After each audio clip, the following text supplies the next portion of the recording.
Hello and welcome, Janet Beckers here, and I've got a short and sweet episode for you today. And I know that today's topic is going to be really, really confronting for some of the people who are going to be listening today, because we're going to talk about kindness. But in fact, we're going to talk about when kindness is a really bad business strategy, and when kindness can actually harm your clients. So let's have a look at what I mean by that and the signs when you may be doing this and what to do instead.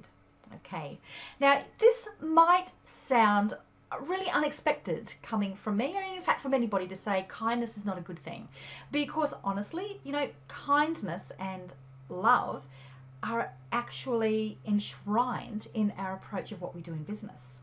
So what am I talking about here? Well, let me give you a scenario. Have you ever found yourself in the situation where you're thinking, oh, this person, either an existing client or a past client, you know what, they are having a really tough time. There's so many hardships that they've got in their life, so many things that are going wrong for them. I feel really, really bad about charging them for what I'm doing. And you know what, I'm thinking, maybe I won't give this to them for free, but I'm really thinking this person, they should be getting a discount. Like, I'm feeling really, really bad about doing this. Now, that may seem to you to be kindness, but let's flip this around the other way. And this is from a person who has that, this is something I had a lot when I was starting out in my business. And it's still something that, gets me every now and then. And I have to remind myself of this. Because you see, there's kindness, there is selflessness. And that's, especially as women, we're very often conditioned from quite young that these are really great attributes. This makes you a good person. But let's take that a little bit further, because the flip side of that is martyrdom. When you start to become the martyr, when you, as soon as you are able to say, you know what, I am helping that person out because that person is doing it tough and I can do this for them and I am so good, I am a martyr. Now, what is wrong with that? If it means that they get something good out of it and you get a sense of, you know what, I'm a good person, what is wrong with that? Okay, so this is what I have learnt over the years of being a martyr and having those martyr tendencies. And I would like to feel now that I don't. And this is why a big aha that I had in business, and the reality of what damage I could have been doing to clients and potential clients. Because you see, as soon as it comes to any kind of martyrdom, we're talking about power. And very often the sense of being a martyr is that I am the one that, is giving up power, I'm being the good person. But in fact, by you being the martyr, by you being selfless in that way, you are actually disempowering your clients. You are taking the power as the martyr. You are putting them in the position where you are actually disempowering them. So let me give you an example that just came up in a couple of weeks ago, and it was a classic sign. And I gave this this advice to one of my clients, and it was a classic sign. They did not even realize what they were doing. So the scenario.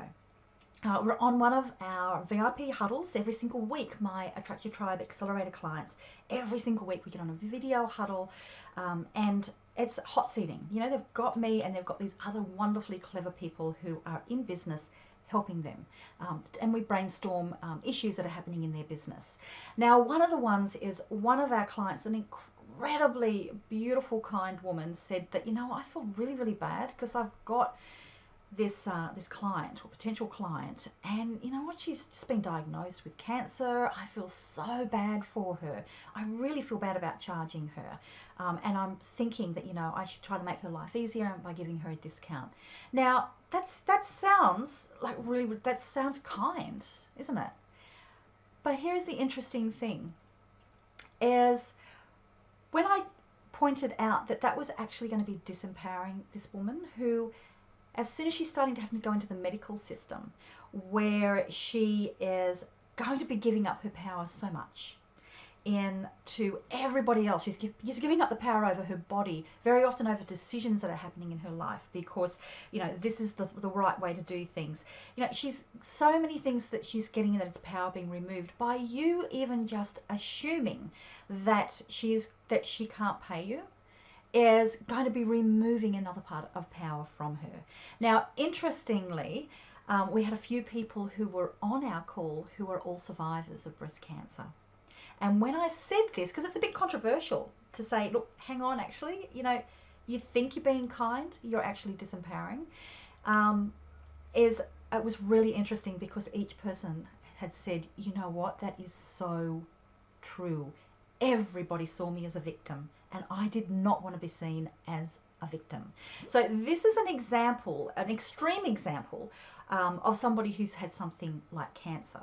Now, what do you do if you have a situation where you do have somebody who is financially challenged? Well, that's what you have payment plans for. So if they can't pay for you in the one go, you have payment plans to help them. And if it's somebody who you know is going to be good, you know, they're going to be able to pay, but they may be having struggles, well, you can negotiate payment plans, but you're not making that decision for them. You're letting them know that you have ways to help them if they need assistance with cash flow.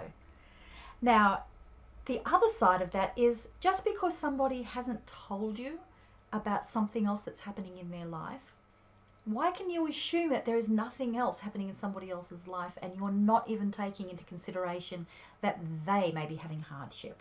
So keep that in mind there as well. You do not know the stories of everybody else. It's just that they are choosing not to let you know. They are choosing not to be disempowered. So I know that this is going to be a really big challenge for a lot of people out there. And if you find yourself that the idea of being able to stop feeling guilty about taking money from people, because you're not taking money, you are providing a service, a solution, and this is the energetic return, which is the money that is your business. If you're feeling really bad about that, well, then you may have you might have a certain percentage of what you do that is scholarships that can be applied, you know, for people that you think would really benefit from them. So you've got that part there that allows you to have a philanthropic side without it being you being the martyr, you disempowering your clients.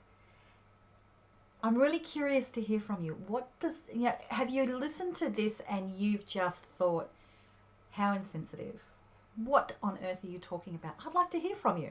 I really do want to hear from you on that, because this would have shocked me to hear this maybe 10 years ago.